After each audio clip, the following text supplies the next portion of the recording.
cerebral o sistema límbico también influyen en la respiración.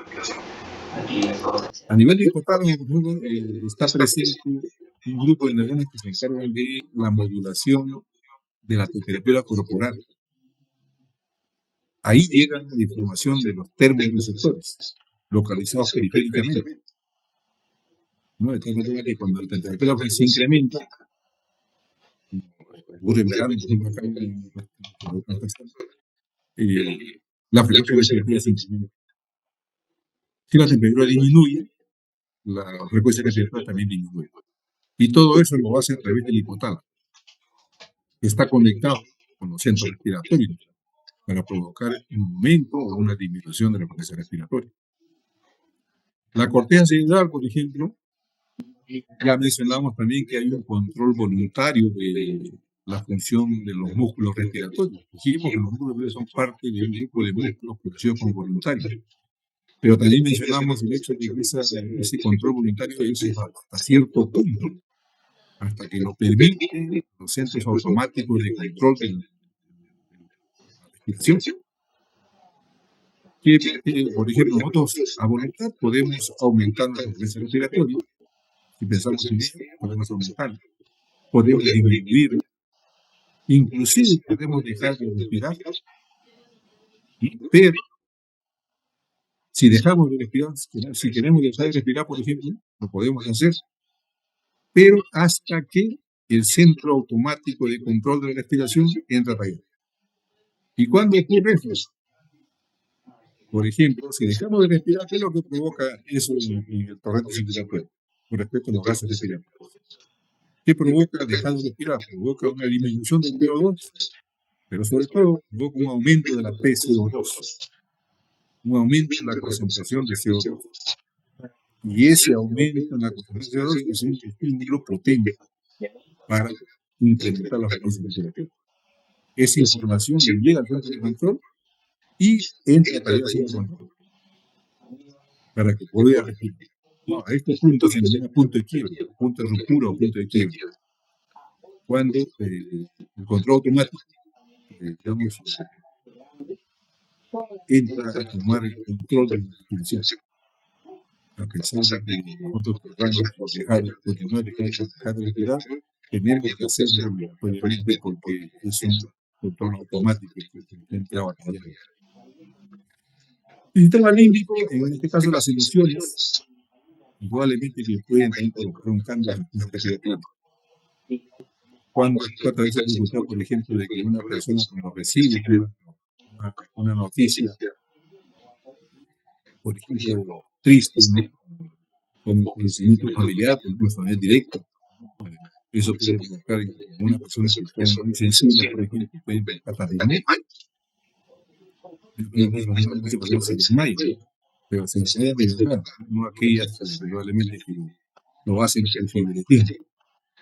Entonces, ¿por qué ocurre el desmayo? Porque en esa persona ocurre una apnea, deja de respirar transitoriamente y eso provoca un incremento en la PCO2, una disminución de la PO2 a nivel del sistema nervioso, y eso es lo que provoca indudablemente el desmayo. La alegría, ¿no? También modifica la frecuencia respiratoria, la ansiedad, ¿no? El acto sexual, o simplemente la presencia de una persona querida puede provocar cambios en la frecuencia respiratoria. Eso está en el tema límbico. El sistema límbico también a través del hipotálamo está conectado al centro de control. Aquí vemos la ubicación nuevamente de los núcleos que hemos mencionado, ¿no? El grupo respiratorio continuo, ¿no? Que contiene el grupo neumotáxico y el núcleo apneúsico. Tenemos por estos núcleos, el núcleo parabraquial, el núcleo público. El grupo respiratorio ventral, que formado por el núcleo vivo, el núcleo vivo, pero también por el complejo de Box y el complejo de núcleo ventral. Y el grupo respiratorio dorsal, que es parte del núcleo vertebral. Y en este gráfico podemos ver justamente las conexiones que existen entre este grupo de neuronas que se encargan del control de la respiración con centros nerviosos más elevados, porque es cerebral, porque es motora, el sistema límbico, el hipotálamo, cerebelo. Hay un control voluntario de los vehículos respiratorios que es el control es hasta cierto punto, obviamente. Y cómo estos núcleos también se interconectan entre ellos. El grupo dorsal, ventral, el grupo troncantino, etc. Ahora, el control nervioso de la respiración está a cargo de estos grupos de neuronas. Este grupo respiratorio dorsal, grupo respiratorio ventral y grupo respiratorio pontino. Se encargan del control nervioso de la respiración. Para hacerlo, probablemente reciben las aferencias de las neuronas sensoriales, localizadas periféricamente y informan constantemente el centro de control de la PO2, de la PCO2 y también del pH, que son los principales factores que estimulan fuertemente el aumento de la temperatura por parte del centro de control. Ahora viene el control humoral. Los principales moduladores humorales de la ventilación son los niveles actuales de oxígeno, CO2 y iones. Son los principales moduladores de la ventilación. Y este control humoral está a cargo de los quimiorreceptores que hemos hablado anteriormente. Quimiorreceptores periféricos y quimiorreceptores cerebrales. Los periféricos están localizados periféricamente y principalmente están localizados a nivel de la arteria carótida y también a nivel de la arteria aórtica, el callado aórtico. Dos tipos de receptores quimiorreceptores periféricos. Ambos tipos de receptores, tanto carotídeos como aórticos, se estimulan por descensos de la PO2 en sangre y de forma menos marcada por aumento de la PCO2. Ambos responden a estas variaciones, tanto de la PO2 en mayor medida, como también de la PCO2 en menor medida. Los carotídeos, los quimiorreceptores carotídeos responden también, además, a la disminución del pH, a variaciones en el pH. Es una digamos, una característica adicional para los receptores carotídeos, quimiorreceptores carotídeos. Ambos participan en el control de reflejos respiratorios y también cardiovasculares. Bien, hay que mencionar aquí el hecho de que las neuronas que se encargan del control del sistema cardiovascular están en zonas muy cercanas a las neuronas que se encargan de la función respiratoria. Y hay interconexiones entre estos dos grupos de neuronas, pero ellos se influyen mutuamente. Sin embargo, los receptores carotídeos ejercen un efecto dominante en el control respiratorio. ¿Esto qué quiere decir? Que los principales quimiorreceptores que modulan la frecuencia respiratoria son los carotídeos. Los aórticos no tanto, pero indudablemente son mejores, son, digamos, más sensibles, los carotídeos. Y los quimiorreceptores son principalmente, se dedican principalmente su monitorización de los gases respiratorios, el pH, afecta principalmente la actividad de las neuronas respiratorias, las neuronas que se encargan del control de la respiración. Y secundariamente pueden influir indudablemente a la presión arterial, a la función cardiovascular. Veamos un poco más sobre los receptores carotídeos, que son los más importantes indudablemente en la regulación de la respiración. Son receptores secundarios.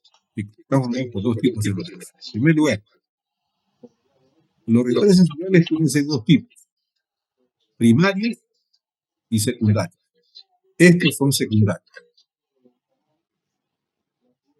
¿Cuál es la diferencia entre primario y secundario?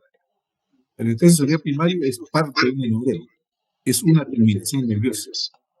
Ese es un receptor sensorial primario. Ejemplo de receptor sensorial primario sería el nervio olfatorio, que hemos visto que está localizado en la fosa nasal. Ahí terminan las últimas ramas, las últimas dendritas de estos nervios. Ese sería un ejemplo de receptor sensorial primario. Y este de acá sería un ejemplo del electrón celular secundario. Son células que no son neuronas, que no son parte de una neurona, que no forman parte de un tejido nervioso. Son células sensoriales especializadas en interactuar con un estímulo determinado. En este caso, lo que monitoriza en este caso es sensible a variaciones de la PO2, de la PCO2 y del pH. Pero no son, reitero, neuronas. Por eso son denominados receptores secundarios. Estamos formando por dos tipos de celulares. Estos receptores carotídeos están formados por dos tipos de celulares, dos tipos de células. Células tipo 1, que son las verdaderas células quimioreceptoras o células glómicas, responden a diversos estímulos naturales, como por ejemplo disminución del PO2, aumento de la concentración de iones hidrógeno o disminución del pH, con o sin aumento de la PCO2, también responden a la hiperpotasemia, a la hipertermia y a la hiperosmolaridad. Cualquiera de los estímulos, indudablemente, primordialmente el primero, el más importante, desatan fenómenos de transducción en este tipo de células que vamos a explicar a continuación. Para hacerlo, para poder monitorizar estos eventos, estos factores, tienen un flujo sanguíneo muy alto, tienen una gran cantidad de sangre que reciben por minuto, y además el umbral fisiológico para su descarga es de aproximadamente 70 milímetros de mercurio. Es decir, se activa cuando la presión parcial del oxígeno, que debe ser 96 milímetros de mercurio, cae por debajo de 70 milímetros de mercurio. Ese es por ahí, el PO2 es el principal estímulo a este nivel. Y las células tipo 2, que son células de sostén. Células de sostén que sostienen, envuelven a las otras células tipo 1. Pues sustentaculares. Son tipos de células sustentaculares. Ahora bien, aquí vemos justamente al capilar, los decimos que es irrigada abundantemente, de manera muy importante. Estas serían las células glómicas.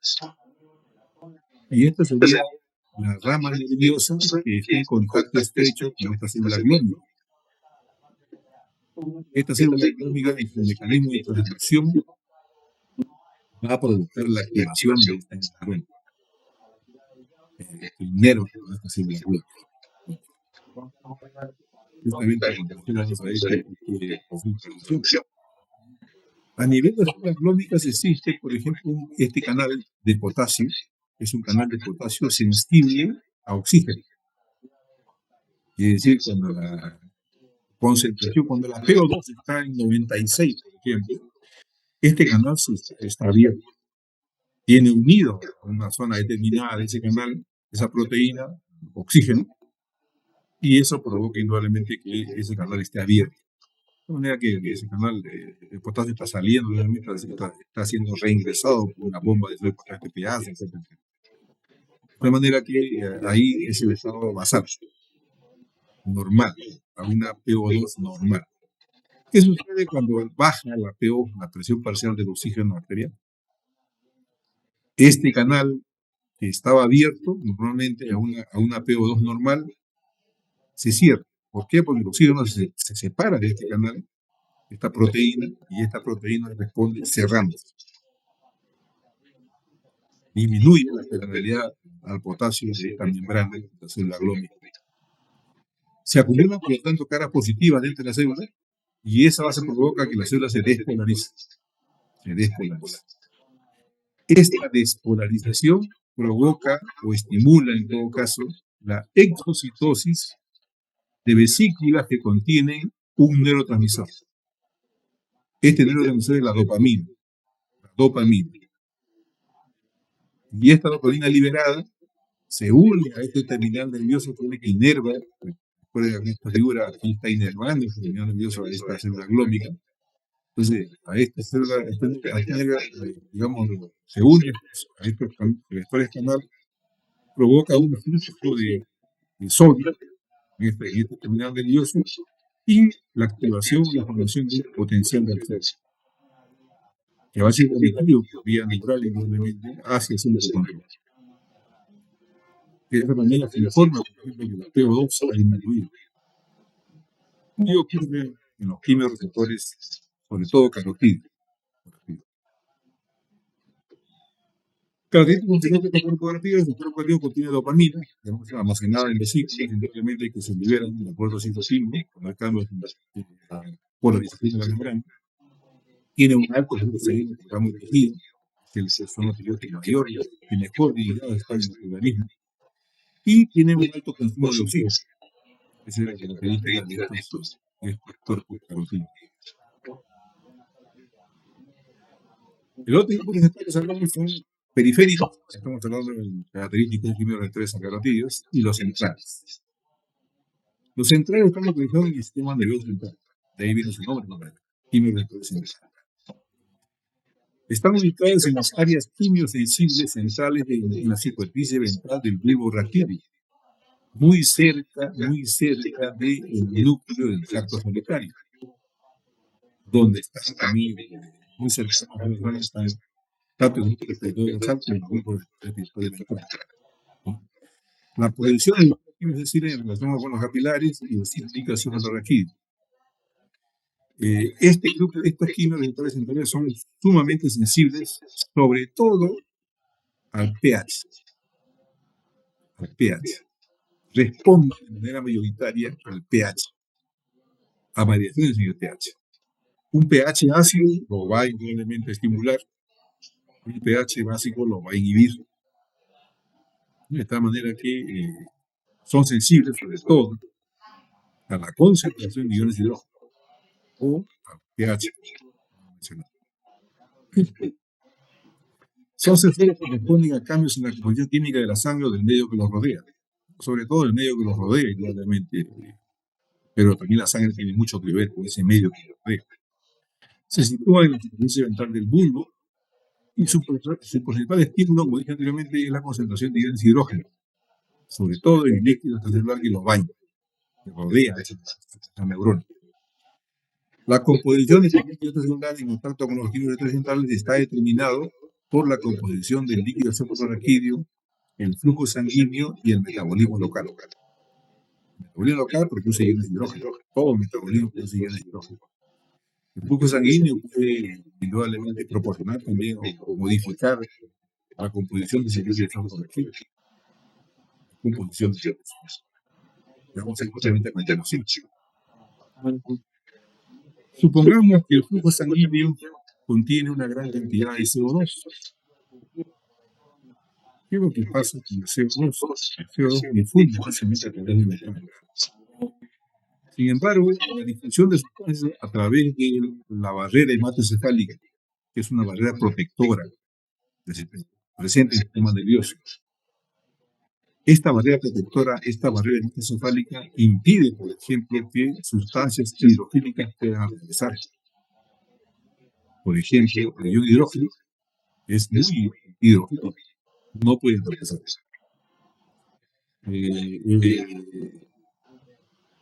Cualquier especie de soluble en agua, hormonas, por ejemplo, que son solubles en agua, especies italianas, no pueden atravesar esa barrera hematocefálica, a menos que tengan transportadores, a menos que tengan proteínas transportadoras.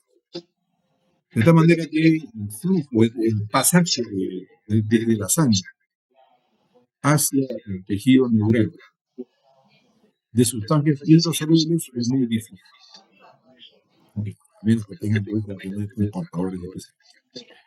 Pero los que no tienen problemas para atravesar esta barrera son sustancias lipofílicas, como el CO2. El CO2 es muy lipofílico. Puede dividir rápidamente a través de esta membrana y llegar al líquido que baña a las neuronas sensoriales, los quimiorreceptores centrales. ¿Ok? Entonces, ¿qué va a suceder con el CO2? Se va a hidratar, se va a formar el ácido carbónico. Este ácido carbónico se va a disociar, dos iones, el bicarbonato va a salir también fácilmente de este medio, va a ingresar a la sangre, se va a intercalar con cloruro, y ¿quién va a quedar? El ion hidrógeno. ¿Qué modifica el ion hidrógeno? Modifica el pH, lo hace más ácido. Esa concentración elevada de iones de hidrógeno es la que estimula estos quimiorreceptores centrales, los cuales están conectados simplemente con los centros, las neuronas de los centros medulares que regulan la respiración, y eso se va a provocar un ajuste de la ventilación, una modificación del patrón ventilatorio.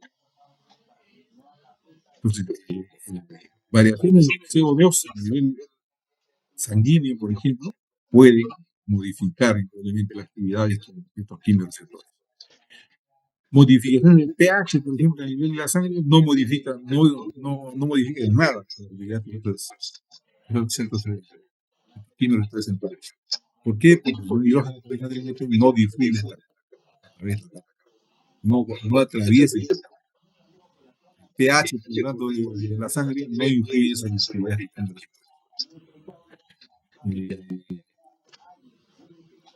el otro, el oxígeno tampoco digamos, no afecta demasiado la actividad física. ¿Por qué? Porque son sensibles básicamente al pH. ¿Okay? Eso hay que tener en cuenta indudablemente. De tal manera que, como resumen de lo que hemos mencionado hasta ahora, la regulación moral de la respiración, por ejemplo, una disminución arterial del PO2, ¿a quién afecta? ¿Quién lo detecta mejor? Los centrales, los quimiorreceptores centrales o los periféricos. Ya lo dijimos, periféricos. Los centrales no responden a esta variación en la regla. Los periféricos sí responden a la regla. Tanto estimulan a los periféricos, lo que provoca un aumento de los impulsos nerviosos en este nivel. Esto llega a centros de control. Los centros de control envían, digamos, el estímulo o la inhibición a los músculos respiratorios y se modifica la energía. Claro, se disminuye la PO2 y aumenta todo. Aumenta el impulso respiratorio, aumenta la actividad de los músculos respiratorios y por lo tanto aumenta la ventilación. Variación natural del PO2. ¿Qué provocará una variación natural del pH? El pH, como dije anteriormente, el ion hidrógeno, está dado por concentración de ion hidrógeno. Este ion hidrógeno no puede atravesar una barrera hematocefálica. Por lo tanto, ¿a quién afecta? ¿A quién estimula principalmente? Nuevamente los quimiorreceptores periféricos. Aquellos localizados en la arteria carótida o en el callado aórtico. Ahí provoca un aumento indudablemente de los impulsos que nacen en esos quimiorreceptores. Esto aumenta los impulsos que nacen también a nivel del centro respiratorio, aumenta los músculos respiratorios y aumenta la respiración. Cuando disminuye el pH o cuando aumenta la concentración de iones de hidrógeno en los mismos. ¿Ok? Entonces la PO2, variaciones de la PO2 y variaciones del pH afectan principalmente los quimiorreceptores periféricos. Mientras que las variaciones o el aumento de la presión parcial del CO2 puede estimular a los receptores periféricos, quimiorreceptores periféricos y también a los centrales. ¿Okay? Ambos, indudablemente, a través de estas dos vías se provoca un incremento de la actividad de las neuronas respiratorias, que estas a su vez aumentan los impulsos que envían los músculos respiratorios y eso aumenta indudablemente la respiración. Todo ello por un aumento de la presión parcial del CO2 en el. Ahí está resumido indudablemente en estos tres últimos cuadros resumida la función, el control moral de la respiración, el control moral de la respiración.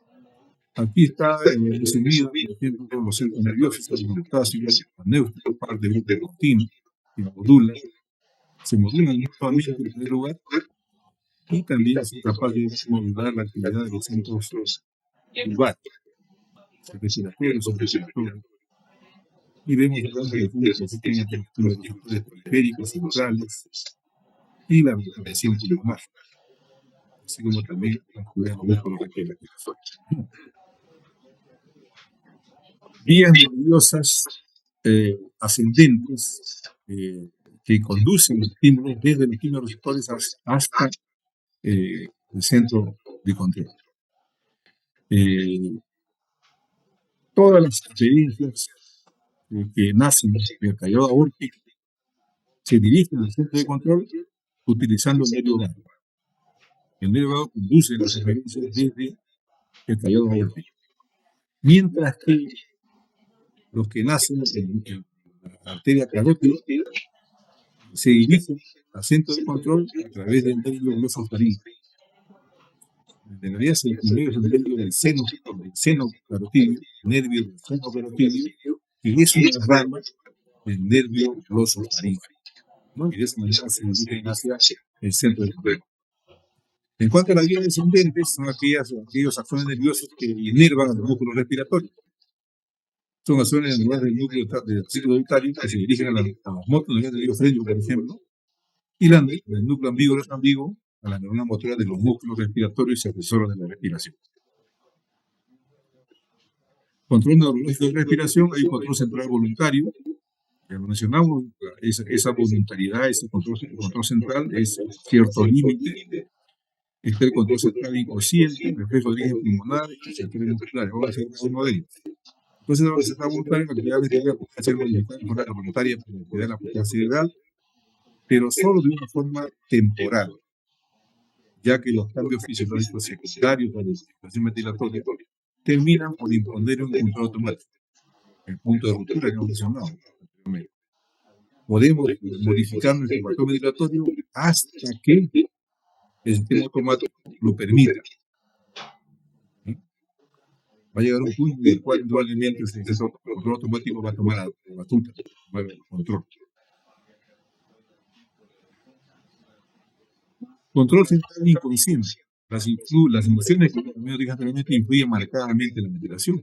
Y muchos otros actos automáticos, por ejemplo la devolución.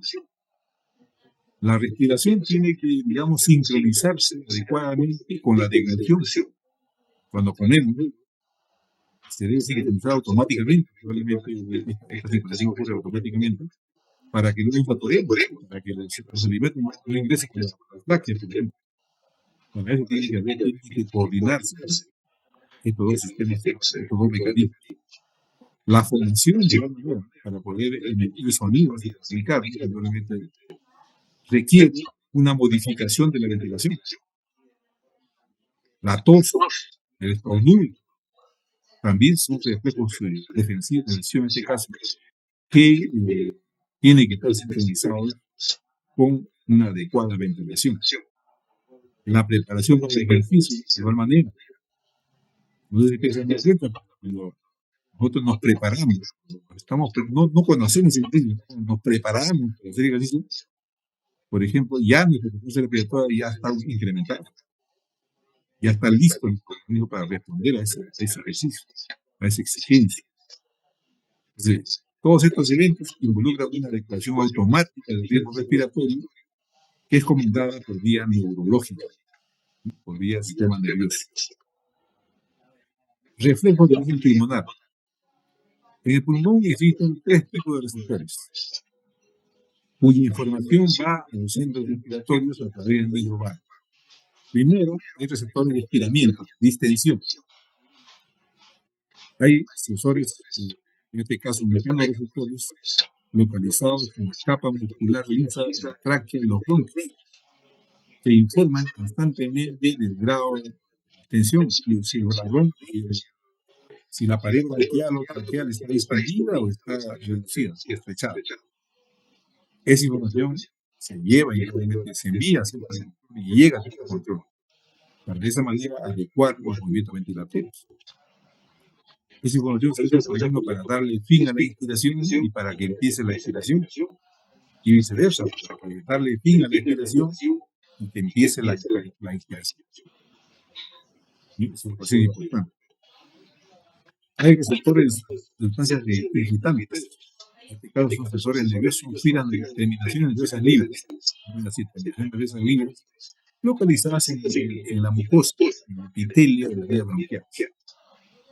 Son responsables de los reflejos de la tos, por ejemplo, o del estornudo. Son responsables, por ejemplo, de la broncoconstricción o de la hipersecreción de moco. Todo eso provoca estas sustancias irritantes, estos receptores, ¿no?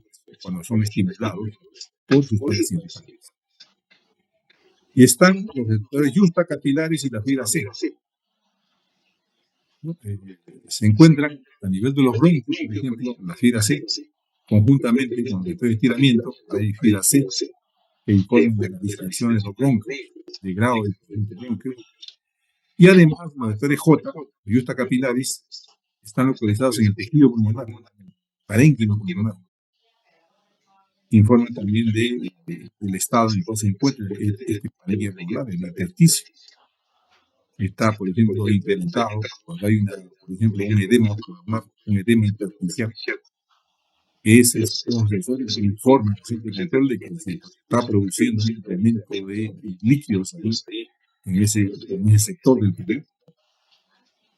¿No? Y ese es utilizado para dar una respuesta pulmonar. Aquí voy a aclarar dos términos que son importantes, sobre todo para fisiopatología. La taquipnea y la polipnea. ¿No? Polipnea es P-O-L-I-P-N-E-A. Es la polipnea. La taquipnea, tal como se escucha, ¿no? P-A-U-I-P-N-E-A.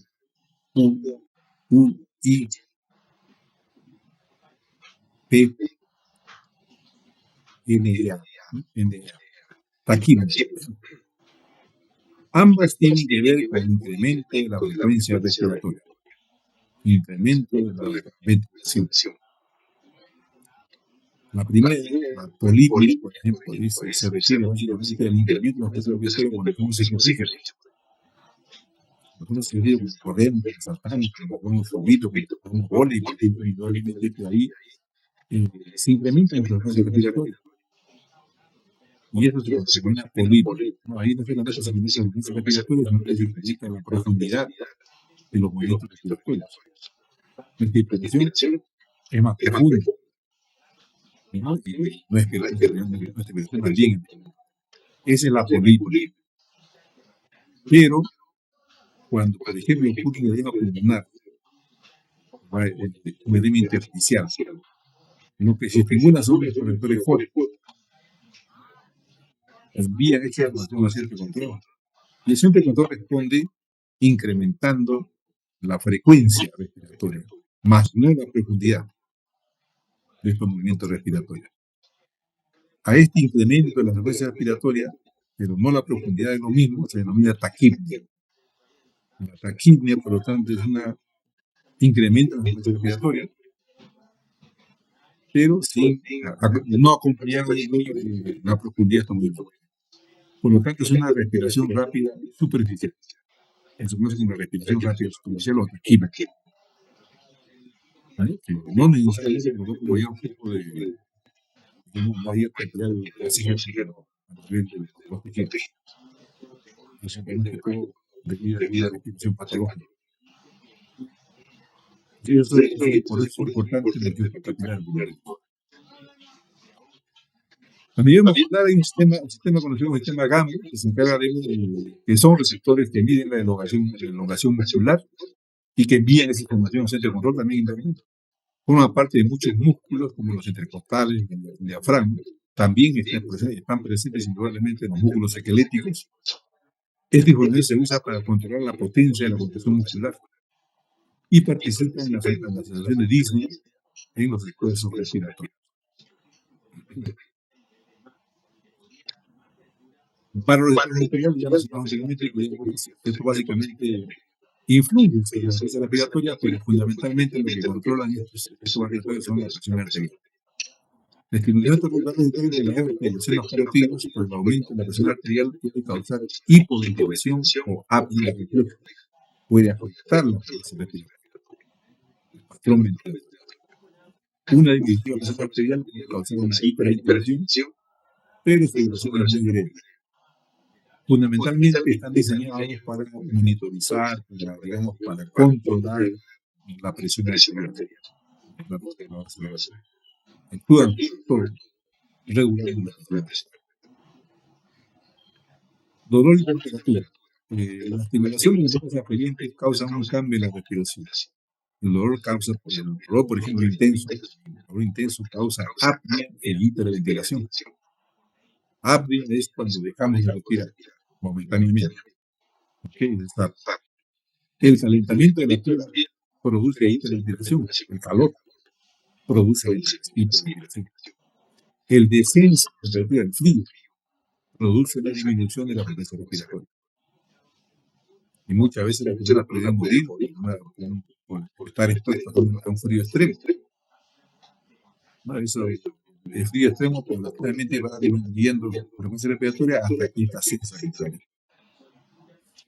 La hiperventilación de la fiebre, por ejemplo, se debería principalmente a la estimulación del termorreceptores hipotalámicos.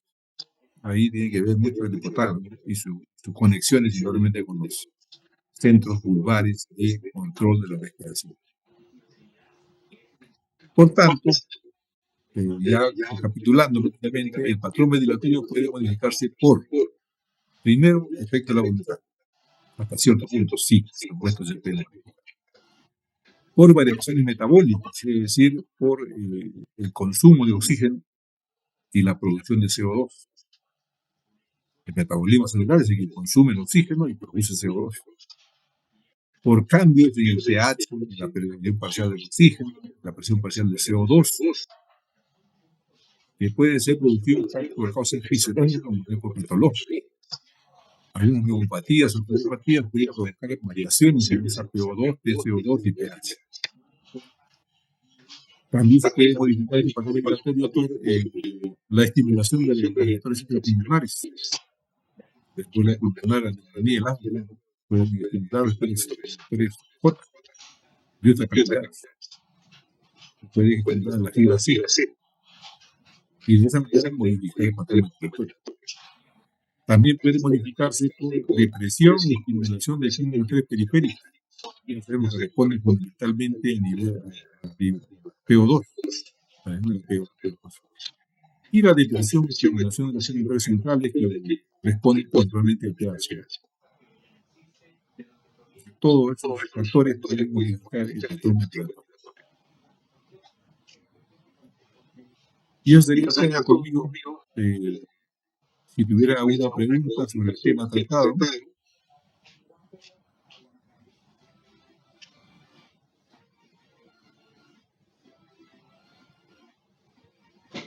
Bien. No hay ninguna pregunta. El pasito. Lo he puesto, no sé si estarán de acuerdo, para mañana. El problema es si lo pongo en la noche o en la tarde, el problema es la lluvia, porque a veces hay lluvia, no hay lluvia, puede haber lluvia, en fin, y eso afecta indudablemente el ruido eléctrico, ¿no? La fila de internet, etcétera. Lo he puesto en la mañana, para las 10:30, estarán de acuerdo, están de acuerdo con la hora, puede ser más temprano, puede ser más tarde, como ustedes quieran. Pero en la mañana es mucho mejor para donde no hay problema de electricidad, no hay problema de internet, para que todos puedan ingresar. ¿Qué me dicen? ¿Está bien la hora? 10:30. Sí, doctor, está bien. Entonces mañana todos están, ingresan a las 10:30 un punto para poder resolver su patito. Ya saben que tienen 10 minutos para poder resolver. Esa sería la última presentación de parte mía. Ya ahí termina. Son 4 notas que tienen conmigo y las otras 3 notas van a tenerla con la doctora Nora. ¿Ok? Ya no hay ningún trabajo que presentar, nada, solamente ese pasito no me queda pendiente. Otra cosita es, no se olvide intercambiar las preguntas de este pasito que estamos hablando. Recuerden que hay 2 alumnos que tienen un tipo de examen, hay otros que tienen un tipo de examen, intercambien entre ustedes, porque ese es el tipo de preguntas. Van a venir algunas preguntas de examen de salud inicial. Específicamente de mi parte van a venir 5. 5 para rellenar, tal vez como tengan las preguntas siguientes. Así, 5 para marcar.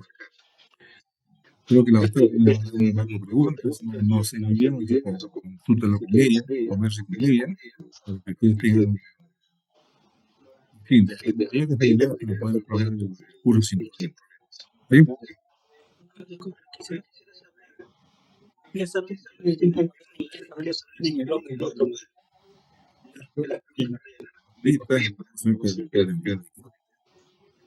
déjame acá en el local.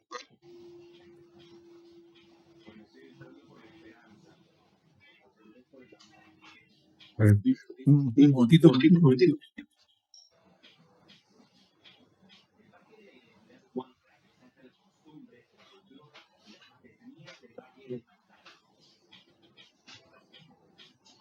Ya, el salón B y el salón B tienen el mismo examen. El salón D y B. Y el salón A y C tienen otro tipo de examen. ¿Ok? Sí, doctor. Gracias. Bien. Entonces ya, hasta luego con todos. Nos estamos viendo ya con todas las universidades. No sé cuándo había. De repente el examen va a ser virtual, así que se van a doblar ustedes. Porque la lluvia no sé hasta cuándo estaremos con este problema. Cada un día generalmente llueve, a menos en esta semana. Sí, pues. Buenos días, Junteo. Hasta luego. Luego.